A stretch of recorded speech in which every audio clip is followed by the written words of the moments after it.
Thank you all for being here so much with the Los Angeles Center of Photography. I know there's a lot of familiar faces out there, and we're really excited to see these 3 books and hear about them. As we said, just put your questions in the chat. We're all friends here. No question is too silly. Anything you want to know, we are going to try to answer for you. It might be helpful if you have a question for a specific artist to put their name first, just so that we know. But if you have a general question for everybody, that's great too.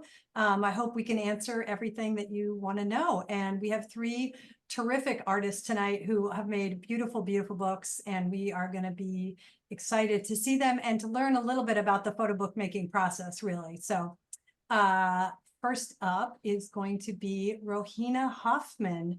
And Rohina is a Los Angeles-based photographer, and she has made a beautiful book called Embrace that is actually 2 projects that she put together and published with Schilt Publishing. So without further ado, I'm going to let her introduce her project and show her book. Okay. Hi, everybody. I can't see you, but I trust that you're out there somewhere. Good evening. Thank you to LACP and Janice and Brandon for inviting me to this photo book discussion. And thanks to Sarah for moderating. And I'm excited to be here with Jackie and Michael. So my book is called Embrace, like Sarah mentioned. It was published in 2023 by Schilt Publishing. It was my 2nd book, but my first with Schilt. As Sarah mentioned, my book contains 2 projects: poetry, essay, and guest essays. It is about family, food, identity, belonging, and how we handle uncertainty in our lives. We did a run of 750. That was in the edition, and we can get into more details a little bit later. I'm going to start with sharing a few images of the book, and then I'll backtrack and speak for a few minutes on the actual journey from idea to final object. I'm going to share a little video. Just bear with me.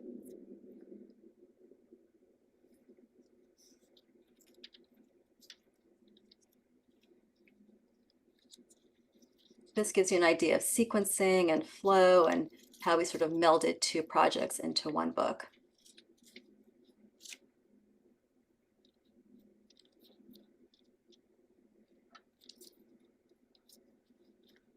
From the very start, I knew that I wanted a book that was very tactile and would become something more than a sum of its parts, and hopefully I did that. I wanted the design to be special and reflective of the content. At first, I was not sure about putting 2 projects in the same book, but once we started to play around with the idea, it seemed that they were joined in so many more ways than I even thought. That's the beauty of making a book. It gives you time to reflect on your work and play around with bodies of work and see connections where you didn't see them previously. The process of actually selecting the images, printing them, moving them around, organizing them, sizing them, really encourages reflection on the work. And then you get to revisit images as well as projects and reassess. And then putting the book together is quite complex. It's a container, and it becomes more interesting than its actual photographic content. And collaborating with others on it, whether it's a designer or editor, etc., a whole team of people, it really adds to the creative process. So you're not alone doing this, and it brings other perspectives, expertise, and insight and help along the way. This is a picture of the end pages of the book. I really wanted them to sort of sing and be very bold. And this image shows that there's 4 different papers in the book, 4 different actual types of paper, and then 1 type of paper that's actually different sized. And those are the pages that we used to write the poetry on. And the smaller pages, they were there for an intention, which was requiring you to slow down, having to actually grasp the paper edges, read it, hopefully read it, and then turn it. So you're feeling the paper, you're having to turn it before you can see the next image. And it's supposed to sort of mimic the slowing down of time that we all experienced during the early days of COVID. This is a close-up shot of the smaller papers. I was in love with this paper. It had a little bit of sheen to it. Even the names were just beautiful. The blue section of the book contains writing. There's an essay that I wrote in English, and then the same essay was translated into Hindi and transliterated. So already I had other people helping me. My father actually painstakingly translated my essay into Hindi, and then I hired someone to transliterate it. And if you don't know anything about Hindi, there's a lot of people who can read Hindi, but not the Hindi alphabet. So if it's transliterated, it's giving access to another readership. Now, in terms of getting published, I'll share with you what I did, and you can see if this is a right path for you.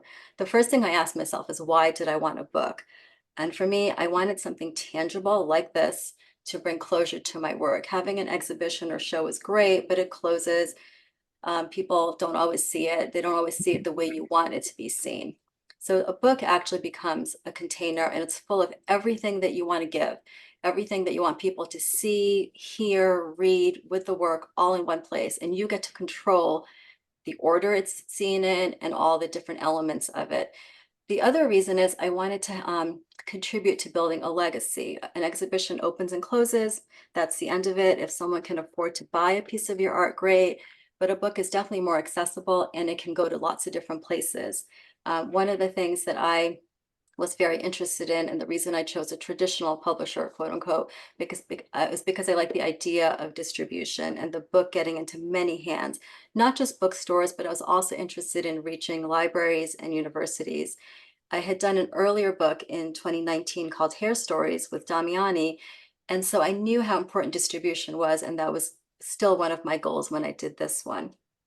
To give you an idea of the timeline that we're talking about, I started working on pulling it together in book form in late 2020, and then I hired a designer shortly after in early 2021, and that was Caleb Kane Marcus. He'd also designed my previous book, so I had a good working relationship with him. We worked on the design for nearly 14 months, zooming back and forth or phone calls, before we thought the design was what we wanted it to be. And that meant not just curating photos and sizing and sequencing, but it also really talked about very granular kinds of things like font and paper choices, cover, and how it's going to feel in the hands of someone who would potentially purchase it. In terms of getting a publisher for this book, I made a short list of publishers literally by looking at my own bookshelves in my house and seeing what photo books I had and seeing which ones I bought, which ones I was attracted to. And then I literally just sent an email asking if they had a submission process or if I could email them a PDF. If you don't know where to start in terms of finding a publisher, I would recommend spending some time on different publishers' websites, see what they publish, see how often they publish, and how many books every year. And then also look at Lens Scratch. I believe in 2022, they did a whole series, a great overview of different publishing houses giving insight into their process. And then make a list from there, see where they're located and get on their mailing lists and see what they publish while you're working on the beginning stages of your book. So you have a lot of time to gather this information. And then also see what their press releases are. You want to know that they're actually putting the book out and helping you get the word out to other people. In terms of making contact with the publisher, it's great if you can get an introduction, but if not, a cold email is what I did, and I found one. That's how I met Martin Schilt. We Zoomed for all our meetings, and since I had already designed the PDF, I knew up front that I wanted the book to look this way. I was amenable to making some changes, but I actually was pretty wedded to the design as is, and Martin didn't change the design. Some publishers want a bigger hand in design, and they may not be open to a pre-designed book. So ask. Other considerations, besides thinking about if you want your own designer, you need to decide, do you need an editor? Or is there a lot of text in your book? Do you need help with that? Do you need any guest writers? I had 2 writers in addition to my own writing. I had Paula Tognarelli. She wrote a piece, and then I also had a short piece by an author that I admired. And I literally just emailed her and asked, and she said yes. Going back to the timeline, I met Martin in early 2022, and then this is August of 2022. I went to be on press in Stuttgart, Germany, where his printing press is, and the book was delivered to me in late 2022. So it's a pretty fast process once you secure a publisher. And you might be wondering, why go on press? Why fly all the way to Germany? It's fun. It's fun to see the entire team making and working on your book. And the other reason to go on press, and this is important, especially I think if you're doing color photos, it's the opportunity to really be involved in making some of the nuanced decisions about the color of the images that are falling on signatures with other images. And sometimes you have to compromise a little bit, and really it should sort of be up to the artist to decide what you're willing to compromise if that happens. This is a picture of just all the lovely paper that you walk into when you're on press, and this was all for my book, and it's quite overwhelming. This is another picture of the press. This is a photo of the metal plates that are made when you're doing offset press printing. And this is a photo from Photo London, where we did a book signing in 2023 with Schilt. It's important to ask your potential publisher if they participate in photo fairs, which ones, and who the distributor is, if they have one. This is me at the book signing, and I won't lie, this is one of the most fun parts of the entire process, doing a book signing. Seeing someone actually pay good money for your book and wanting it signed by you is quite thrilling. This is some behind the scenes of what happens when you get your books, and I'm just going to play this little video clip. Oops. This is the pallet of books arriving to my front door, and it's very exciting.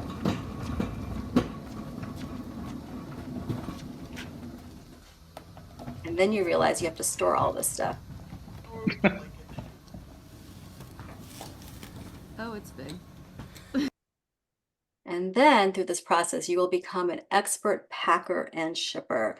You'll be buying lots and lots of supplies and finding places all over your house to store said supplies.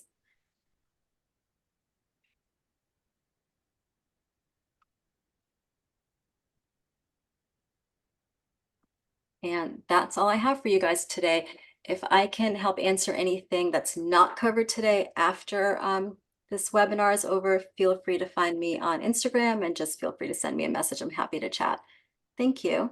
Thanks so much, Rohina. That's amazing. That book looks incredible. And your presentation was lovely too, because you answered a lot of the questions that I'm sure people are going to have about how you go about the whole book process.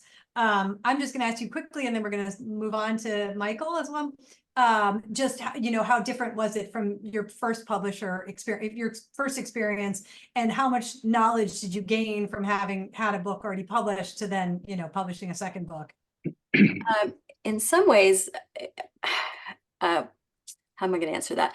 The actual publishers, I loved both of them. I loved Damiani and I loved Schilt. So I can't really compare. They were both lovely people, really enjoyed spending time with them. And that's important because you will be talking and Zooming and maybe physically also in the presence of these people. So it's nice to have a good connection. So that I felt very good about. The knowledge I gained from the first book to the second was infinite. I mean, the first time around, I'm like, I don't even know what I was doing. I had no idea why I was even on press. And the second time around, I really felt very informed. And if there was mistakes I made along the way the first time around, I wanted to change them the second time. So it was definitely a learning curve for me. So yeah, that part was different. Great. And I'm sure there's a million more questions. We are going to move on and have Michael present now, and then we're going to come back to all the questions at the end. So, well, it'll be interesting to go through my process in comparison to Rohina's, because we had some similarities and some major differences, and I'll be glad to. I'm going to share my screen. Okay, first of all, I'd like to introduce the book by saying that my father was a spy for the U.S. Air Force during the Cold War in Germany. And he sent agents into East Germany to gather intelligence on Russian intentions during the Cold War. And my family joined him for 4 years during that process. And we rarely knew what my father did until much later in my life. I mean, there were always suspicious moments about what he was doing. But the reason for the title of the book is multifaceted. First of all, whenever we asked as children or had any kind of query about what his work was entailed, he would answer, "Do you have the need to know?" And that was basically his way of shutting down the conversation in a very jovial way. But the title is multifaceted because it was also what triggered my need to know more about my father and what he was actually doing and the impact upon my family. And the whole project got started at a workshop in 2019. And I'm just gonna run through some of the images as I speak from the book and explain it. Some of the things need a little bit of explanation. But I was at a workshop in Maine with Aline Smithson, and I was between projects and looking for something to start out on, something new that I hadn't been involved with. And she presented me with many challenges during that week, including a few books that she recommended that led me to realize that making a book might be, as Rohina said, I had the same feeling that a book would probably have more impact in terms of who saw my work than a gallery show or an exhibition of any kind. So thanks to Aline, I dug into a number of books. One was The Disappearance of Joseph Plummer by Amani Willett. Another was Red-Headed Peckerwood by Christian Patterson. And a third, which was a really pivotal and influential piece, was Big Fence, Pitcairn Island by Rhiannon Adam and published by Blow Up Press.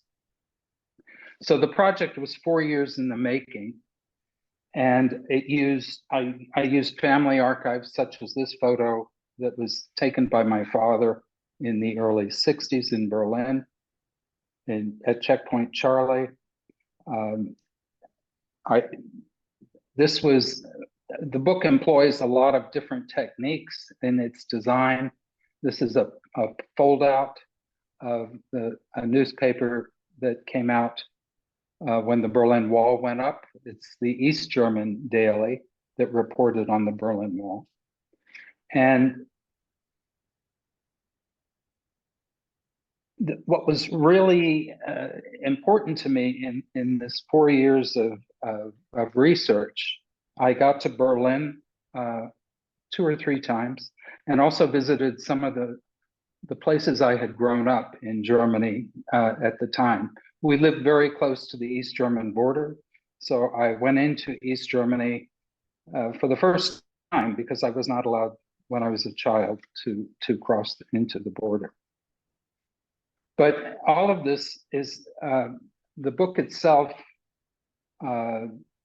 employs, it's basically a design, a brilliant design from my point of view, because the designer I worked with, Aneta Kowalczyk of Blow Up Press, I was just so taken by the book she had designed, Big Fence, Pitcairn Island. It came to me to review for Lens Scratch. And when I got the copy of the book from Blow Up Press, I was just fascinated by the design. It was so unusual and so complicated and so mysterious that I thought, whoever did this, I need to get in touch with, or I had actually been in touch with her peripherally, but I thought, I want this person to design my book. And so I had previously sent 5 PDFs to publishers, as Rhiannon had mentioned. I hadn't gotten any responses. So I had also entered Blow Up Press's annual book award competition, where at the end, if you win, they publish your book for free. And I highly recommend that you look into it. They usually promote it every January. And the books, they're looking for books that tell some sort of story. I arranged after I was a semifinal or shortlisted for the 2 years I applied for the Blow Up Press Award. And I was a little frustrated. I kept thinking, well, always a bridesmaid, never a bride. And I finally contacted them and arranged to meet them here in Nice. And by sheer luck, we got together, and basically I negotiated. They knew the story, and I negotiated with Annetta to design the book, which she agreed to. So 2 months later, I was thinking, well, if she's doing the design, perhaps they'll consider publishing it. So I set up a Zoom call with them in Poland, and we negotiated, and they said yes if I would make a few changes. And the red flag went up for me. I thought, what changes are they going to require? And they were minor in my mind.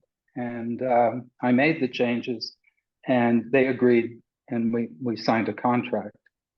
I had a print run of 800 signed copies, and I won't have a photo the way Rohina did of the delivery, because I had a box of 50, which I was very happy for, because Blow Up Press ended up does the distribution, which I was thrilled to hear.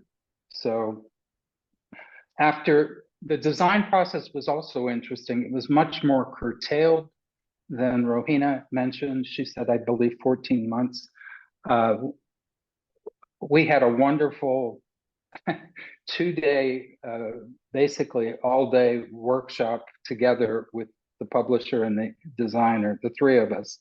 And we basically went through what I wanted, what they wanted, in a really fascinating way. It was just a give and take for 2 days. And she then ran with it and would actually kept the cards close to her vest, which I was okay with, because I trusted what she had done on some of her other books. And she ultimately came up with, from my point of view, a brilliant book, designed book. I was also worried at first that Blow Up didn't have a US distributor, but what they do have instead is an incredible presence in the European book market and book fair scene.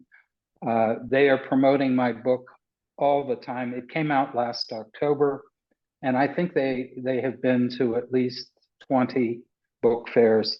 I've been to signings in Arles a couple of weeks ago. I will be signing in New York at ICP in September, and I'll be doing another signing at Paris Photo in November.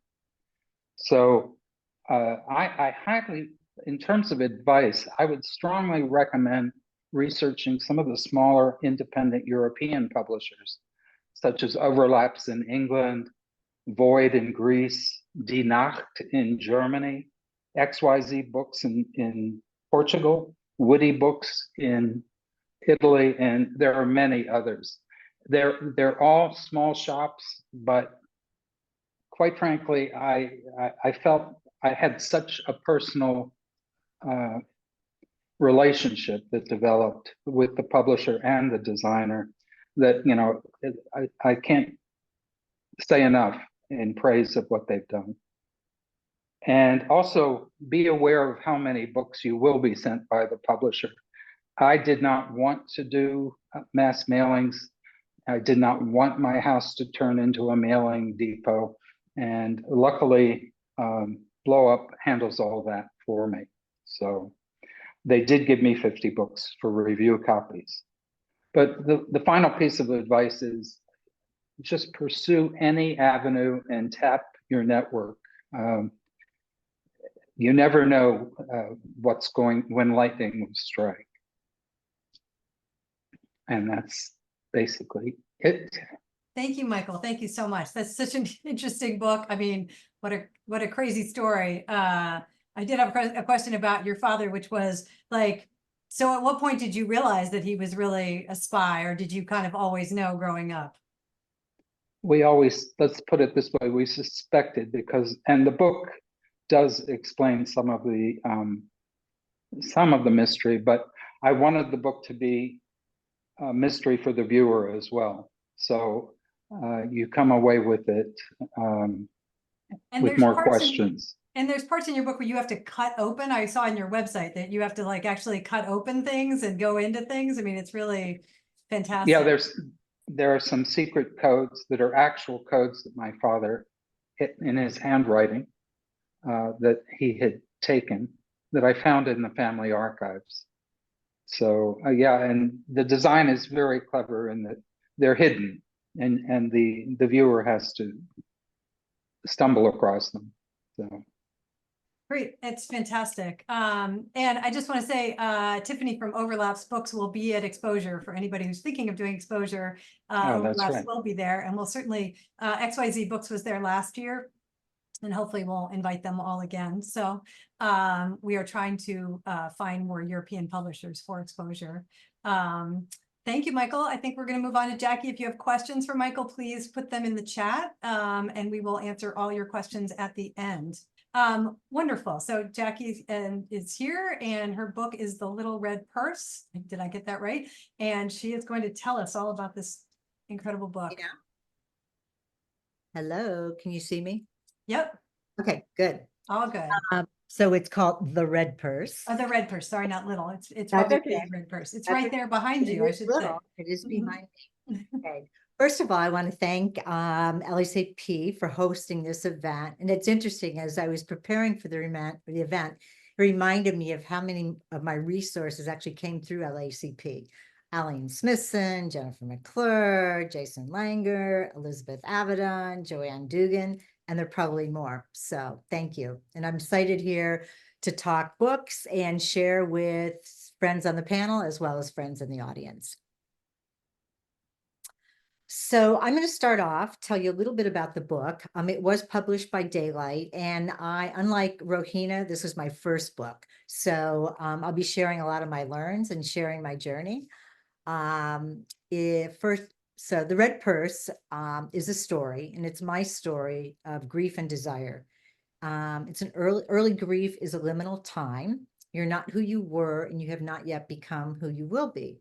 It's surreal, it's overwhelming, and you feel like you're in limbo at times. And I use my experience as a young widow to explore this very liminal time, both the grieving and the rebuilding. And that's what the book's about. The book's serious, it's authentic, and it's humorous at times, really mirroring that time in my life. I titled the book The Red Purse because I bought a red purse shortly after he died, and I didn't know why. It was so unlike me. It was frivolous, extravagant, and practical, but I knew I had to have it. And it sat on my dresser untouched for years. And over time, I began to understand that it represented my new desires, my desires as a woman. And really, these are the desires that ultimately helped me move forward. I wanted what I'd lost. I'm a storyteller, and my book is a story with both text and images. It's part fiction, part non. It's dark, moody, scary at times, with a femme fatale, with a hint of Alfred Hitchcock, David Lynch, and a sprinkle of Nora Ephron. Figure that one out. So I started the project at the beginning of COVID, during shelter in place. And like many of us, it was a real time, everything slowed down, and it was a time for introspection. And I knew I wanted to use this time wisely and have it be an opportunity for good. And my camera gave me that creative outlet that I needed, and really a sense of sanity, and helped me give me purpose during that time. I took a lot of workshops, to grow, to learn. I love photography, always have, and most importantly, to stay connected. And that's where I found LACP, and I love this community. But the real turning point came when I took a self-portraiture class with Jennifer McClure through LACP, and I was fascinated by her self-portraiture work, and especially a series she did about You Who Never Arrived, which was personal and about her life. And this would be the first time that I did something similar, in that I did self-portraiture for the first time and gradually grew to love it. I began photographing from a very intuitive place, with no real story in mind. But over time, I realized there was a theme, and it was around loss and what I experienced rebuilding after losing Ed. And I was in uncharted waters now, reimagining and recreating a new life. I had 2 sons to take care of and help lead the way. Now, I revisited the resources I had found 20 years ago and found new ones that were out there today. But I still found that the resources very limited. So I thought I had an opportunity to do something here in the art world to contribute to that. I also went through old journals, looking for details, memories, triggers, and really trying to visualize and recreate that experience.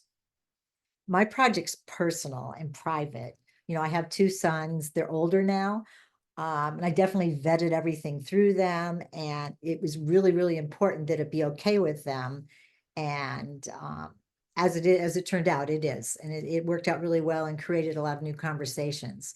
But I think this is something to consider if you're doing a personal project, because it's one thing to work and share, really personal, private things with other artists. You kind of are in the moment and it becomes very natural, but it's very different when you share it with your family and you take it out in the world. And for me, it was really unsettling at the beginning. I had a lot of sleepless nights, but I knew I needed to be brave and personal to make good work. And eventually I got comfortable with it. And that's my journey, but I wanted to share that because I think that's important and a little bit unique to my project. So once I had a strong collection of images, I began going to portfolio reviews. And you mentioned exposure. That was certainly one that I touched on in the beginning. But I began meeting with photo editors, designers, et cetera, to get a sense of what I had. And the feedback was encouraging. And I felt like I was on the right path. And I had the makings of something, but I wasn't really sure what it was yet. I didn't have a book in mind, but I continued to research, kept an eye on what was happening in the photography world, thinking about my audience. Who was I targeting? Was it other young widows, or was it more than that? And I knew I wanted to appeal to a much larger audience. It really is universal. It's about loss and rebuilding, and really experimenting with that liminal time to move ahead. So I continued to think about that broader story, sketching, storyboarding, experimenting with what I wanted to say and how I might portray this visually. I had a lot of learns, and I'm obsessed with film noir films.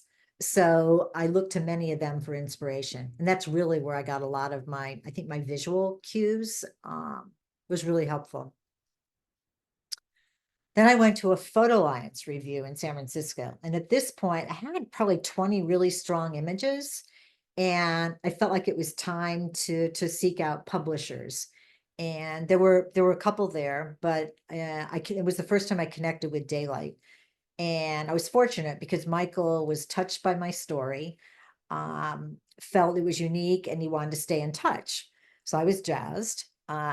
I learned later, as I started doing some research, that Daylight's a nonprofit organization, and their mission is to raise awareness about important issues of the day. So it really was fortuitous, and it was kind of up my alley. But I kept moving ahead on my own, thinking about other publishers, reaching out, but this was all so new to me. And I kept photographing. And I decided to hire a book designer to do a preliminary layout and design to see what I might have. And once I saw the layout, I was hooked. And I realized that once your images, there's such a magic in sequencing and pairing, and how that can really elevate the narrative and the work and have such strong visual impact. So that really got me going.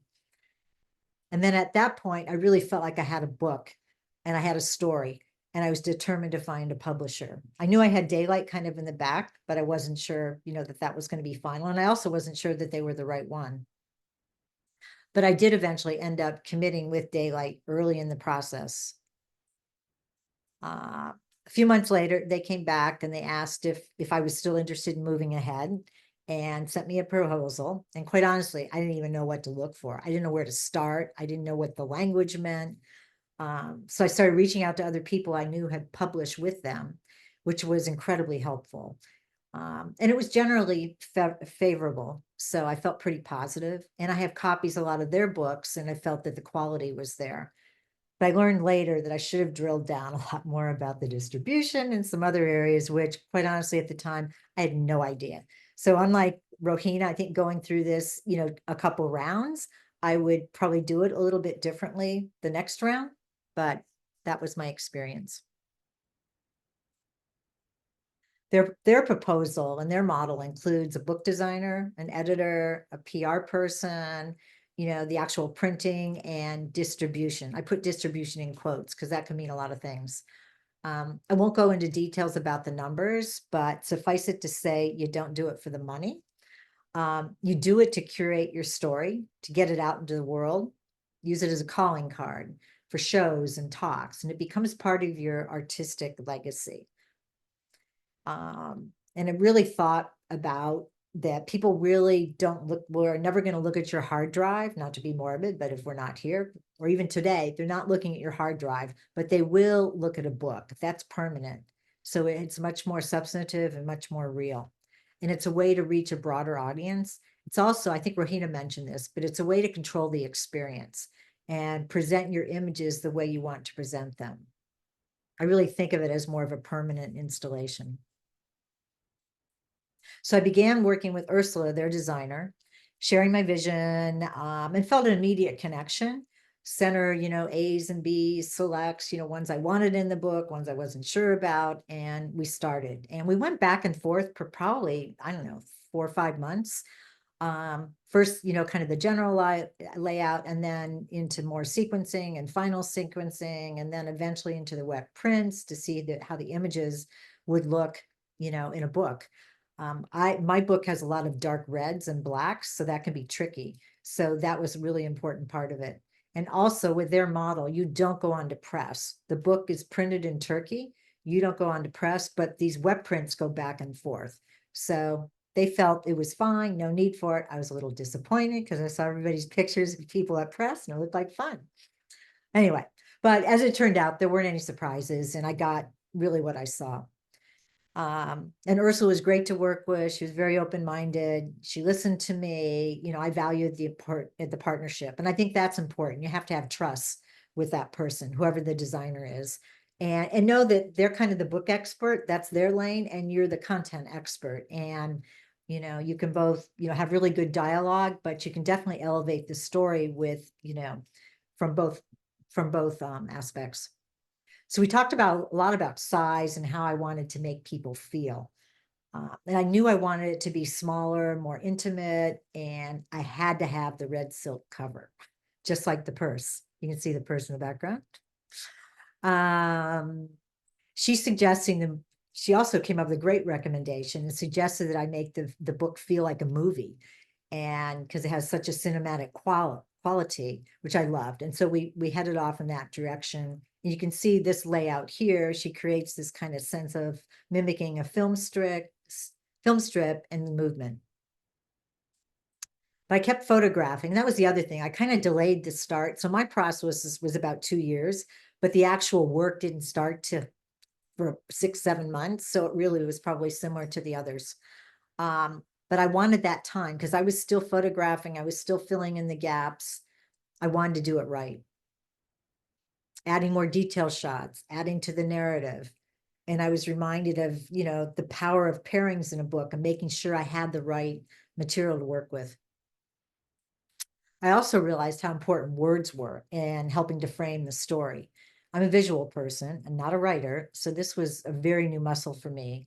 And I worked with Joanne Dugan and a couple other professional writers to really elevate the writing, to think differently about how I might insert text, but also elevate the writing.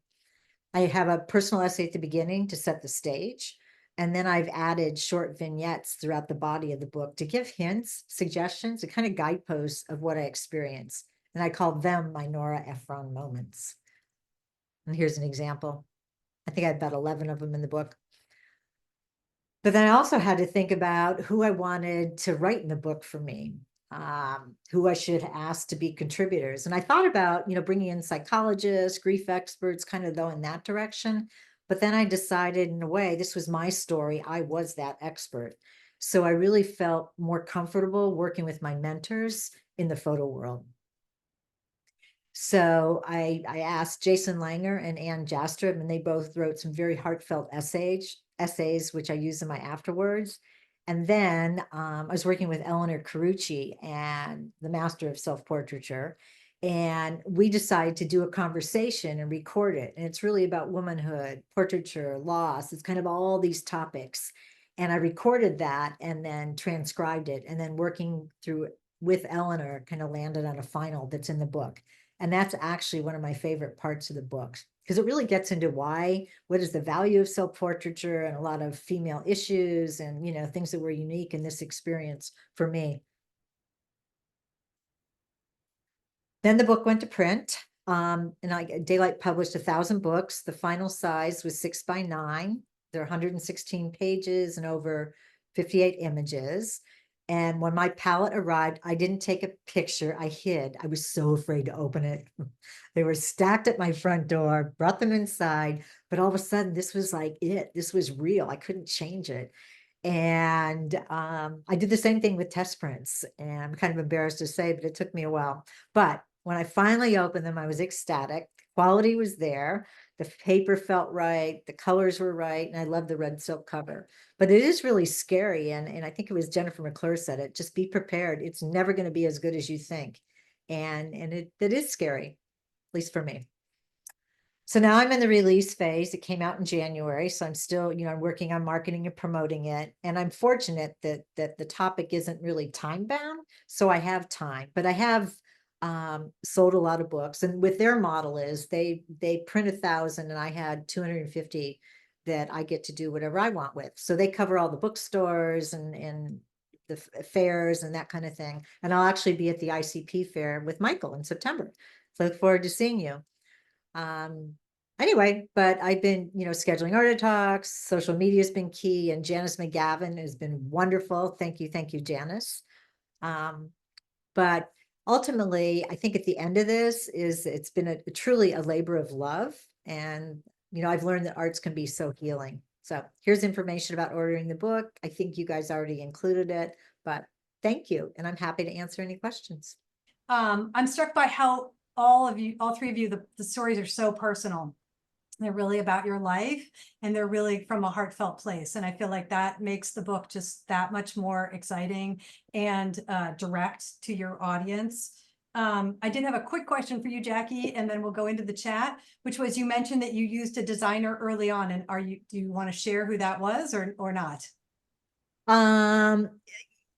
Yeah, Matthew, I'm spacing on his last name, Matthew, and I got him through Jason Langer. I'll put it in the Okay, chat. that's But it fine. was I just really wondered because good to somebody asked do about a that. different, somebody Yeah, asked in the chat totally earlier unrelated. about. Yeah, and I can share that, totally unrelated. But that was really good to have. I learned a lot from that. And I actually did not give that to Daylight, their designer initially. They kind of did their thing. And then after they did their thing, I shared it with them. And they actually, some of the sequencing, I think they kind of borrowed from Matthew's design. So I'm really glad I did it. It was an extra cost, but I really think it was worth it. And also validated that I wanted to do a book. Matthew Papa is his name. That's great. And you also brought up the thing, and I think Rohina did too, about wet prints. So I guess I'll move to Rohina. Do you want to explain what wet prints are for those who don't know, because they've never done a book? So there's a whole process called pre-press that happens, and you have to turn your images, your digital image files to CMYK. And that's not just a conversion you do in Photoshop. For offset printing, really like an expert has to do it. And I was lucky that my designer did it, but sometimes you have to hire another tier level person to do that. And then that's the pre-press process. And then the wet prints come to you after that to basically you check them over and see how the colors are appearing. Is everything looking the way you want it to look?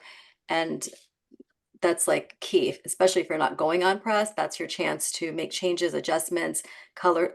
If you have a lot of saturated colors, that's the time to fix things. And only you can really answer if that's how you want it to look. And you actually took yours on press with you, yes? Me? Yes. Yes. Yeah, I know And that. like I think I mentioned, when it's a signature is basically like when you put a book together, if you don't know, it's how the pages, like one image might, like let's say you have a very, very saturated image, the opposite part of the signature might fall like, I don't know, 16 pages later, and that might be very muted, and you're going to have to balance the color on both of them because that's going to be printed as one sheet. So that's where it gets a little tricky.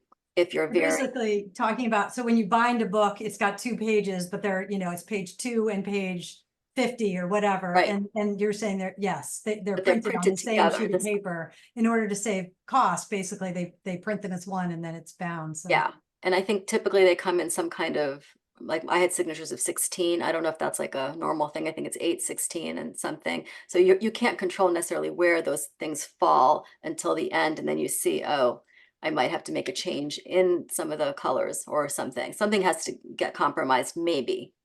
That's the importance of really looking at the wet prints, and if not, being on press. okay.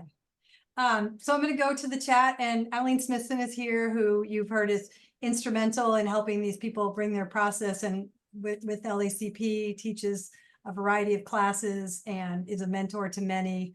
And she said, congratulations all, and then asked, what was the hardest part of your book production? So we will start with Michael, since you. The hardest part, that's a tough. I think finding a publisher was the hardest part that I wanted to work with, and also that was within the realm of cost that I was looking at. So that was the trickiest part. No, and it sounds like you really pursued this publisher and it worked out beautifully. So that's great. And that's a good story to tell, for everybody else listening, that, go after the publisher you want. So, and Jackie, what would you say was the hardest part? I touched on it, the fact it was so personal and private, and knowing that it was going to be out there forever. And, it was about my family, and, and so I think that part to me was really, that was the most sleepless nights. I had the most sleepless nights over that. And I didn't realize that, in the beginning. I kind of knew it intuitively, but it didn't hit till I really had to, sign off on things, and I had to keep pushing it to make it better and make it more personal. So there was a balancing act there, but I ended up having some really good conversations with people that were important. And so it really, it ended up being fine. So. No, it's great. It sounds like you surround yourself with a great community of people and that you asked a lot of questions.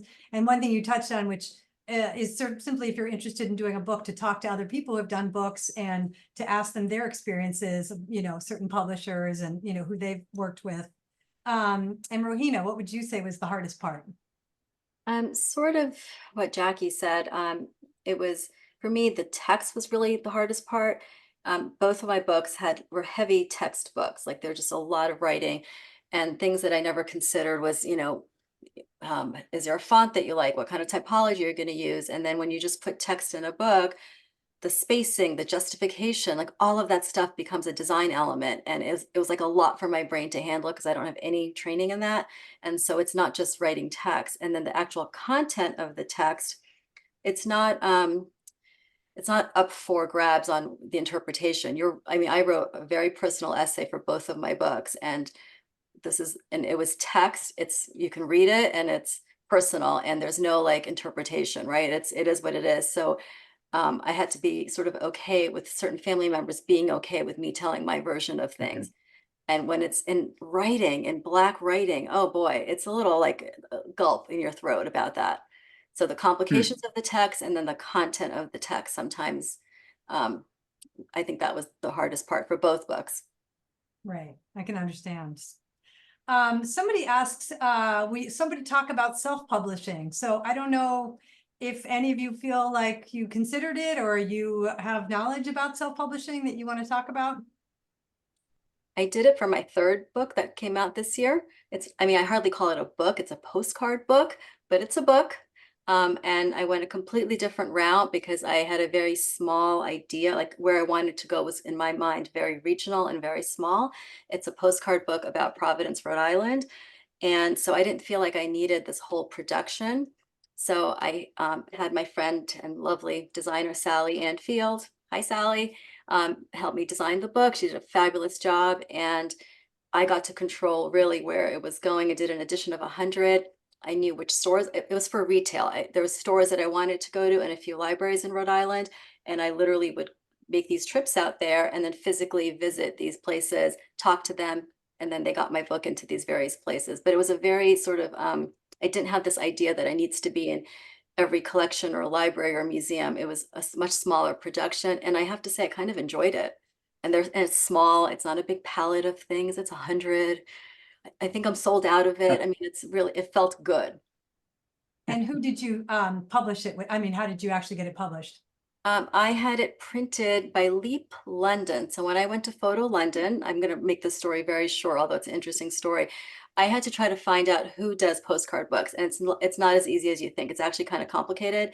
There was not that many places. So the way I hunted this down was I started buying other people's postcard books. They weren't photographers or other artists. They were just random things. And then I would sort of work backwards and find out, I'd either email them and say, I have your postcard book, who made it?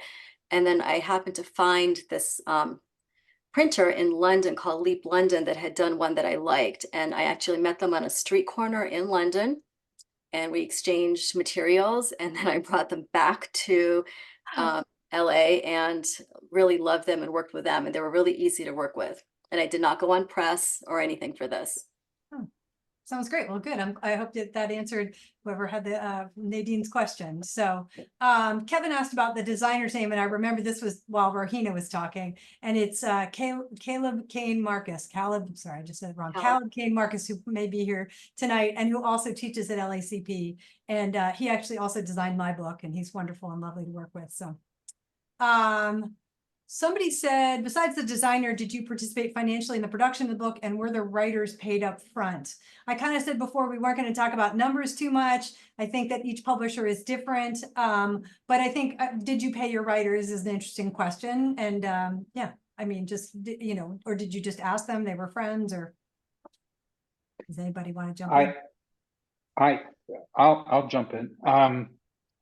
I only paid one writer, and the others were you know, either colleagues or mentors, and it was a very reasonable payment.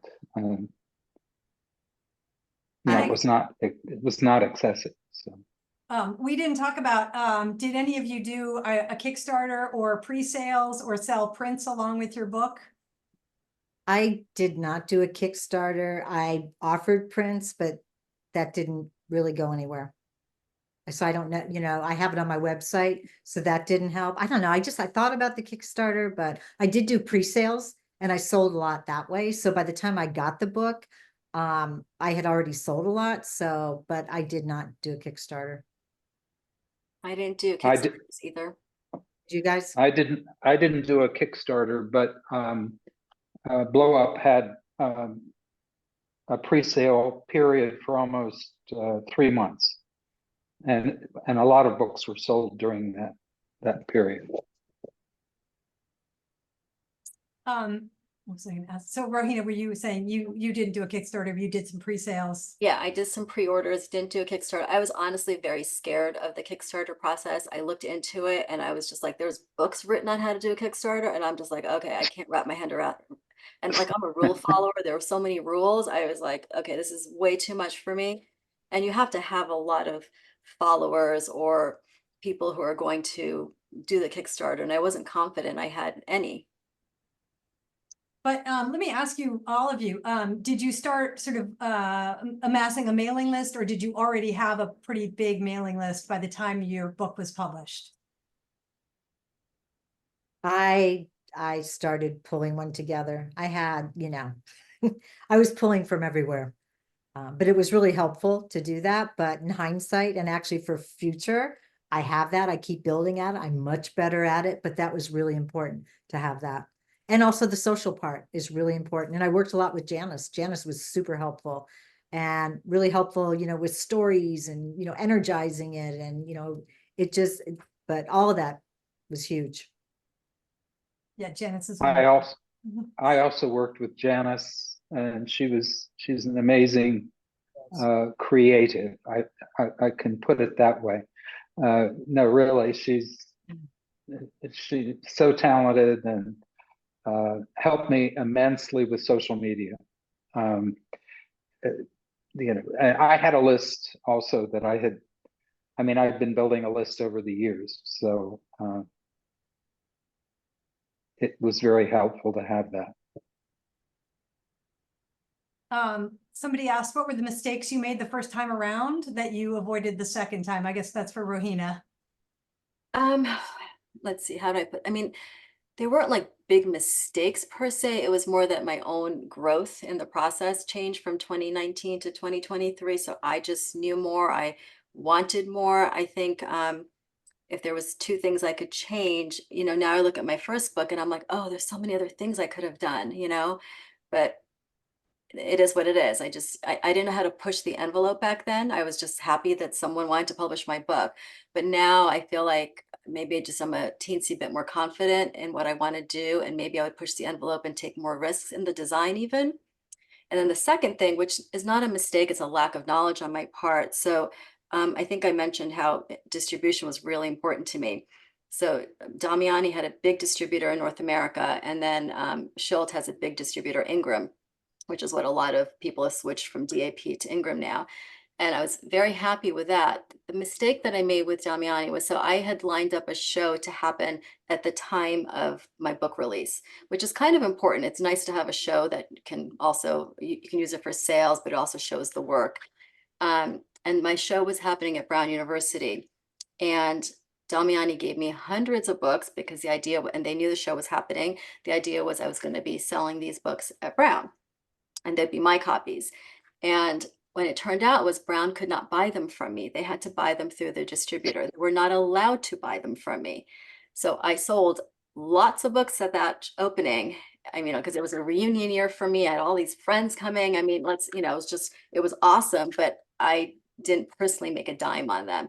And then I had all those books at home. I mean, it was just something I didn't know about.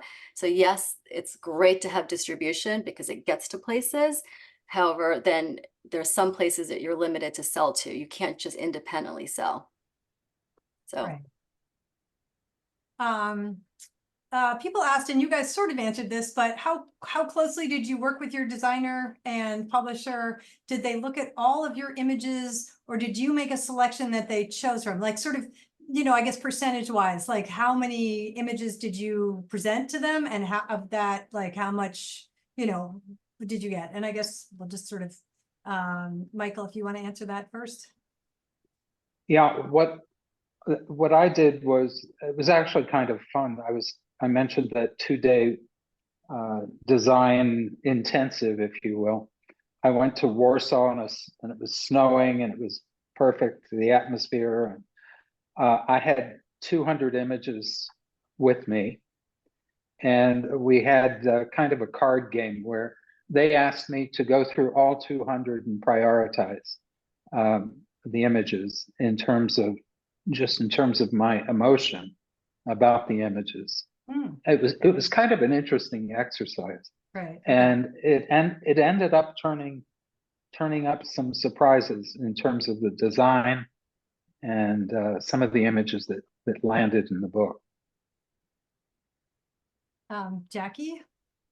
So initially, I think I gave about 100 images, and, you know, A selects like ones I really wanted in the book, and then B's for support. And she used those for the initial design. But then as we started working, I was still photographing. And so then as we started putting the story together, you know, I saw some gaps, so I would add along the way. And also I had things in my archives I could add as well. So it was a bit of an iterative process, but started with 100, and we probably, I don't know, maybe went through about 150, something like that. But it was a process, but she was very open to it, and it was a strong relationship. That's great. And Rohina? So the publisher never saw any of my extra images because he just got the PDF. And then my designer, I think percentage wise, I probably gave him like 80 to 90% of what we use. And then there was like another 10, 20% that if we thought an image didn't work or needed something in terms of pairings, then I would send some more, but it wasn't that many. Somebody said, what percent complete were your projects before you approached the publishers? Were all the photos done, all essays complete or not? So Jacque, I see you shaking your head. I know you said that you were still working on it even I as was- you were doing it. yeah. But you started to approach publishers when you felt like you had a good 100 images and you were sort of, it was like almost, it was 80% done or something and you were going to And it go. was a portfolio review, so it was face to face. So Mhm. that was really helpful, but I also had the option, they wanted to run it like that next season. I pushed it out 6 months. I pushed it out so that I had time to continue to photograph. So I started off probably earlier than most people, I'm guessing, but it ended up delaying the process, but that was fine. I wanted the time. And Michael, you said you applied to this, to the publisher, to the book fair, the competition twice. So your Right. book was pretty done at that point, or did you add a lot of images later? No, for the first competition, I'm sorry, for the second competition, I had changed a lot of the work and had been shooting a lot. It was during COVID also, so it was a little difficult to get to Germany. But the second iteration, there were a lot more images, which is why they allowed me to compete again, because it was a bit of a different project. Not different project, but different images. Right, right. So And let's see. Somebody says, congratulations on all your beautiful books and becoming published. What was the most important lesson you learned during the process, and how might it help you as you keep making more projects, books or otherwise? Rohina, do you want to answer? I'm sorry, can you say the question again? Sorry, what was the most important lesson you learned during the important process? I think the lesson I learned was that I like making books. I really enjoy having my work seen that way. And then the thing that I've learned, or still need to learn rather, is that after the book is made, I feel like I'm done. Like I check out, like I don't want to see that thing ever again. And that's really when the work begins, like a second life to it. And it takes a lot to sustain that energy of putting it out in the world, not trying to be a nuisance and making sure people buy it and showing that work. And I 2 or 3 times now have done this, and each time I'm ready to do something completely different and start something new, because it takes up so much time. So you're not making new work, you're not doing other things, and I get kind of bogged down with that. So I really haven't learned the lesson. I feel done and I want to move on, and that's exactly when you have to stop and keep talking about the book, and really you've brought it into the world. Now the work begins. Right, I don't right. really have an answer for that. I'm not good at that part. Jacque, do you want to answer that? I agree. We both lament about it together. That side of it, because when you're doing that, it's really difficult to have time to make new work. And, it is a juggling act, but if you don't get the work out there, then why did you do it too? So you really do have to stay with it. I think that's a really important point. And there was something else. What was the question again? Because I had It another. was, what's the most important lesson you learned during the process? I think the other thing is just the joy of doing a project, not just one-offs, but really staying with something for a couple of years. And also how important text is, how important the layout and the text and the whole thing. And that whole creative process was really rewarding. So I definitely would be interested in doing another book. So yeah, but I think it's that whole creative process. And Michael, what was the most important lesson? And I forgot the end part of it. She says, and how might it help you as you keep making more projects, books or otherwise? well, I would agree with both Rohina and Jacque that it's the creativity involved, but also the burden of marketing is absolutely there. What stunned me was how long the marketing continues after publication. I was not fully cognizant of that it would, that it would take up so much time, just in terms of social media. I mean, it's endless. Interviewing, I'm not complaining because I'm getting interviews, but it does take time, and it goes on for quite some time after the publication.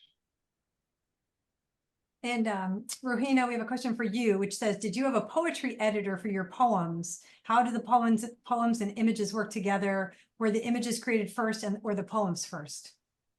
So the images were created first, and I didn't even know I was going to have poetry as part of that project. And then this was 2020, and I started taking a lot of writing classes online during that time. So I started writing essays and also writing poems. And then I ended up writing poems about some of these images. So the poetry is directly related to these images. They were written for these particular images. And I did not hire a poetry editor. And there was a part of me that was very insecure about my writing. Like, who am I to be a poet? Like, why am I doing this? And so when I wrote those poems down, and there's also this essay that I wrote, I was feeling very insecure about that. But I did it anyway. So no, I did not hire an editor. So we have two people who really were questioning about the money and whether you all paid for the printing. And they said, why have we decided not to include money in this talk? And I'm just going to answer that and say, I think we felt it was a little too personal to ask about how much money it cost. I think it varies a tremendous amount depending on the publisher that you're working with, and that you should also consider PR costs, distribution, other costs, and and weigh them against self-publishing, because self-publishing costs as well. You have to hire somebody to do the PR, and you also have to hire somebody for distribution, or you've got to distribute it yourself. So I think that's why, if you want to reach out individually, I don't know if any of our panelists will want to talk about it, but I'm sure they talk about their experience in general. And I do have to say, I think that in the LensScratch interviews, and there were a tremendous many of them that took place maybe 3 years ago, but they're in the LensScratch archives about book publishing. And it was sort of talked about money back then with each of the publishers that were interviewed. So I would that is correct, Sarah. I interviewed many of those publishers for LensScratch, and there's a lot of detail there about different publishers. Yes. And if there's not something, if there's not something there that you would like to see there, contact us at LensScratch. So that's right. Michael works also for LensScratch. So I would say yes. LensScratch is a great resource if you don't know about it. And all of these artists have been featured on LensScratch. And there's a whole thing about book publishing on LensScratch, in which many of these publishers were interviewed, and they will discuss the finances of how they work with their artists. So I hope that's, yeah. I think those are all the questions. Somebody has just said thank you, and I want to say thank you, all of you. I mean, so much. This was just wonderful. Your projects are really heartfelt and personal, and just the books are beautiful, and congratulations. And I hope you continue to make more beautiful books.